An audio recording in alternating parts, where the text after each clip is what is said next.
Taimur, welcome. Your initial thoughts on Dhurandhar 2? Dhurandhar 2 is an aggressive, hyper-nationalistic, over-the-top, unapologetic, hard-hitting, very problematic propaganda movie, essentially driving the geopolitical and domestic agenda of BJP and Modi. 5 key state elections are in India in April, May 2026.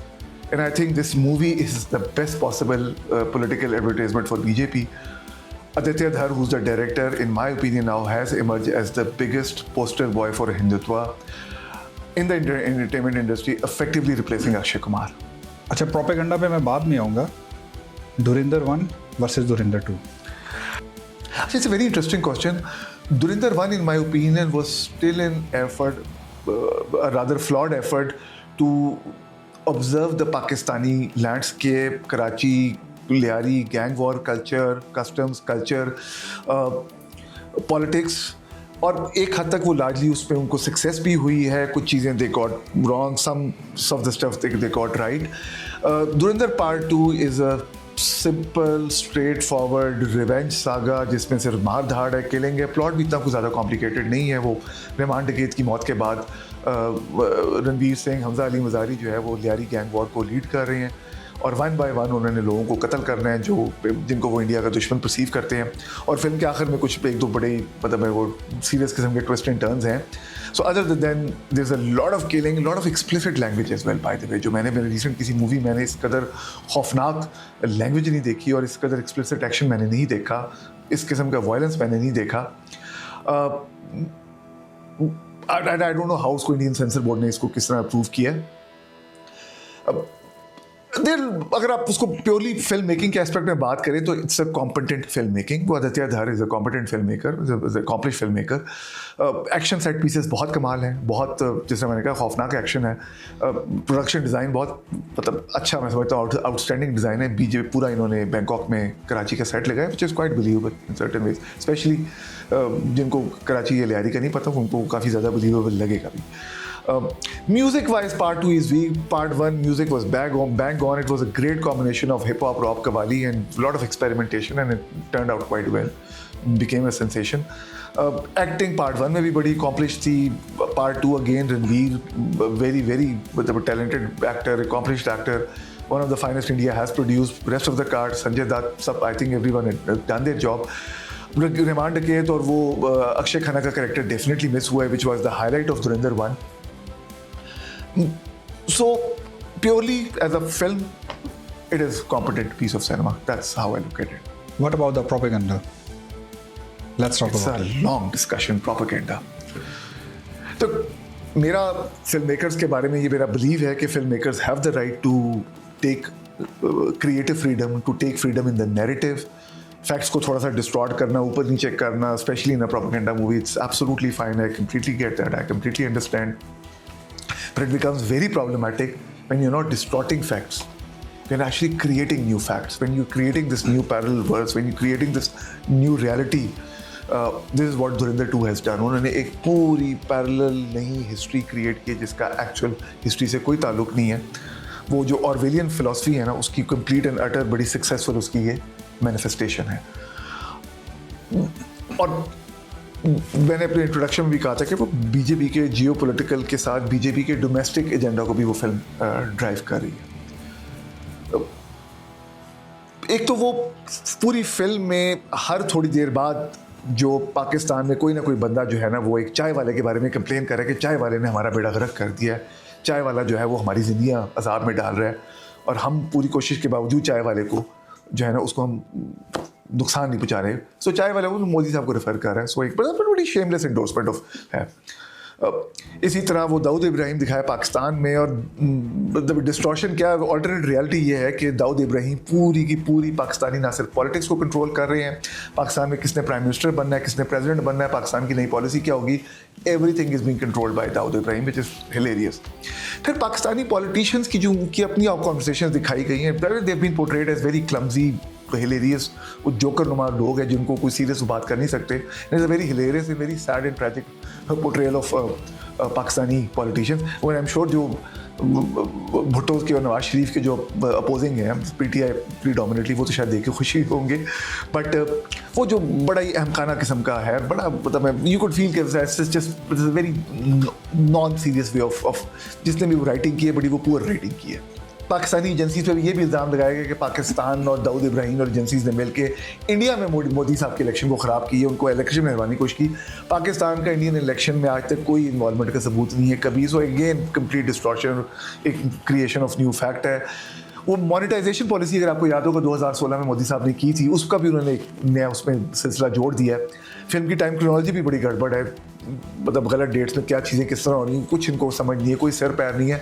और वो monetization के हवाले से कि जी वो पाकिस्तान ने जो कि 11,000 करोड़ के फेक करेंसी इंडियन मार्केट में फ्लोट कर दी थी, उसको रोकने के लिए, उसको काउंटर करने के लिए मोदी साहब ने डीमोनेटाइजेशन पॉलिसी जो है वो इंडिया में ली थी। और by the way in reality demonetisation policy को अब इंडियन इकोनॉमिस्ट खुद तस्लीम करते हैं कि it was a huge failure और उसने इंडियन इकोनॉमी को मतलब शदीद नुकसान पहुँचाया। फिर उस फिल्म में और एक पता है एक बड़ा वो एग्रेसिव पॉस्चरिंग है कि वो इंडिया का टाइम आ गया है, इंडिया अब रिवेंज लेगा, इंडिया ख़त्म कर देगा, हमें डरने की ज़रूरत नहीं है, this is a new India. और वो पाकिस्तानी चाय वाले से परेशान है, हर थोड़ी देर बाद चाय वाले का रेफरेंस दे रहे हैं। अच्छा, मोर देन एनीथिंग एल्स मेरे ख्याल है पाकिस्तानियों से ज़्यादा the people who should be really worried, the audience और the crowd that should be really worried is, और the segment of the people that should really worry are the Indian Muslims and the Indian political parties which oppose BJP. Dhurindhar 2, more than anti-Pakistan, is a fundamentally anti-Muslim movie. And it's an anti-all political parties which who oppose BJP, उनके खिलाफ बनाई गई है, उनको target कर रहे हैं, उनको इनकॉम्पिटेंट करार दे रहे हैं, उनको बुज़दिल करार दे रहे हैं, उनको गद्दार करार दे रहे हैं। सो ये it's not just a hit on Muslims और Pakistan, it is also hugely critical take on previous Indian governments as well, जो धुरंधर 2 में वो बार बार दिखा रहे हैं, ये बता रहे हैं। पार्ट 1 में भी यही प्रॉब्लम थी कि जी they did not do enough, अब हम यहाँ रियलिटी को चेंज करने आए या हम हिस्ट्री को चेंज करने आए। So it is also huge critical take on previous Indian governments as well. तो और प्रॉब्लम मैंने फिर मुझे आती है कि फिल्म मेकर्स अगर रियासत के नैरेटिव को प्रमोट करें, it still makes more sense to me. लेकिन जब फिल्म मेकर ये तहैया कर लें कि हमने किसी पॉलिटिकल पार्टी के एजेंडा को प्रमोट करना है, then you know it's a huge problem and this is a big problem. This is the most troubling aspect of Dhurindhar Part 2. Dhurindhar Part 2, is it an advertisement for? मैं वो जिस तरह कहा कि 100% BJP के लिए और हिंदुत्व पॉलिटिक्स के लिए वो एक बहुत कमाल किस्म की एडवर्टाइजमेंट है। जो ये 5 भी इलेक्शन आने वाले जिसमें ये करोड़ों अरबों का जो बजट खर्चते हैं, मेरे ख्याल है ये 300-400 की जो मूवी करोड़ की उन्होंने बना दी है, this should be good enough for them. What about the research in the movie? But again वो पार्ट 1 में मुझे यही प्रॉब्लम थी, अगर आपने इतनी बड़ी फिल्म बनाई है तो थोड़ा सा अब लियारी के कल्चर, ये गैंग वॉर की हिस्ट्री के हवाले से कुछ थोड़ी सी बेहतर रिसर्च कर लें।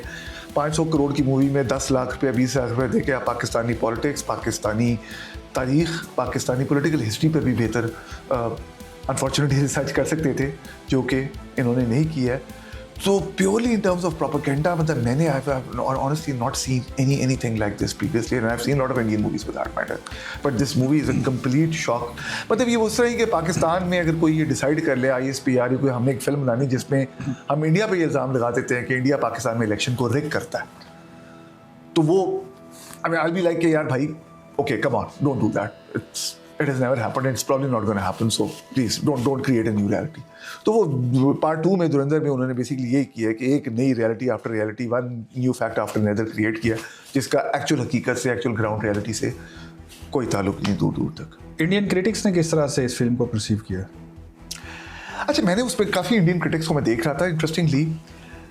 अच्छा, ये एक और बहुत बड़ी प्रॉब्लम जो मैंने आइडेंटिफाई की है, फिल्म क्रिटिक का, ये रिव्यू करने वाले का काम है फिल्म के मेरिट्स पे उसको डिस्कस करना, ये रिव्यू करना, लेकिन जब वो फिल्म क्रिटिक्स जो हैं वो क्रिटिक के बजाय चीयर लीडर्स बन जाए तो फिर again you know it's trouble and you know they are just cheerleading the agenda of the movie. और वो उस पर और I would say with exception of 3 या 4 जो मेन स्ट्रीम इनके क्रिटिक हैं, उसमें जितना त्यागी है और वो ट्राइड एंड डिफ्यूज प्रोडक्शन वाला, मुझे उनका नाम अनफॉर्चुनेटली भूल रहा है, और फिर अनुपमा चोपड़ा हैं, और India's most influential podcaster Dhruv Rathee, none other than Dhruv Rathee, इन्होंने इफेक्टिवली फिल्म के एजेंडा को कॉल आउट किया और फिल्म उस पर बात की ओपनली, उसको उन्होंने मतलब जो फिल्म में डिस्टॉर्शंस की गई हैं उनको उन्होंने क्वेश्चन किया है।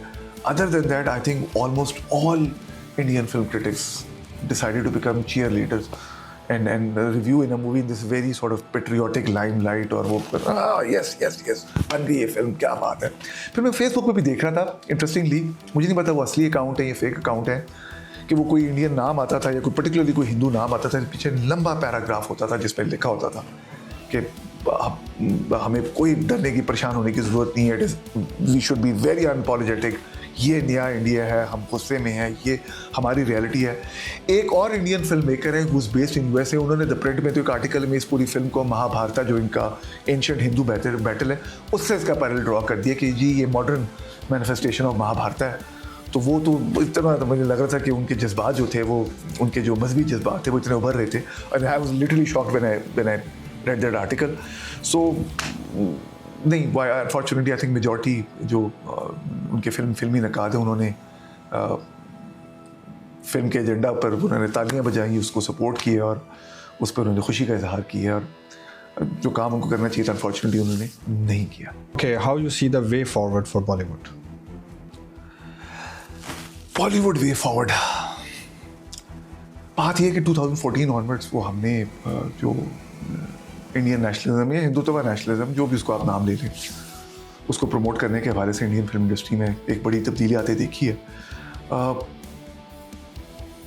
अच्छा, मैं आदित्य धर का एक बार फिर उसको मैं जिक्र जरूर करना चाहूँगा। आदित्य धर, यामी गौतम और रणवीर सिंह, तीनों के करियर में एक चीज़ बड़ी कॉमन स्ट्राइकिंग एलिमेंट है, both three of them had a great start। Aditya धर ने 2016 में उड़ी बनाई, बड़ी हिट मूवी थी, he wrote it, he directed it।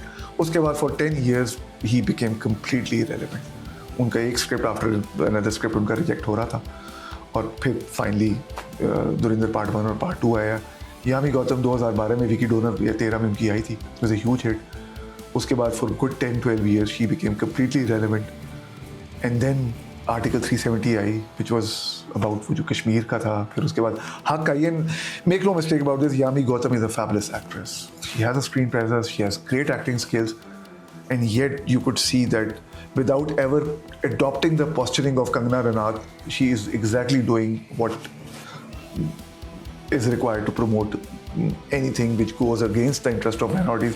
हक मैंने देखी, is a great movie, but again is a very critical take on Muslim culture। सो यामी वही काम बड़े सटल तरीके से कर रही हैं, बड़े डिसेंट तरीके से कर रही हैं। Ranveer 2016 Gully boy was his last major hit, उसके बाद तकरीबन 9 years ही was completely relevant, one flop after another, Indian audience ने उनको मुकम्मल तौर पर रिजेक्ट कर दिया। 3 of them have found their homecoming in bed with BJP in the arms of Hindutva, and it has worked out well for them। Shobha De was a great Indian cultural social commentator, उनका एक article में recently पढ़ा था जिसमें mention this is something very interesting कि today the gate keepers of Bollywood are the right wingers who are driving the entertainment industry.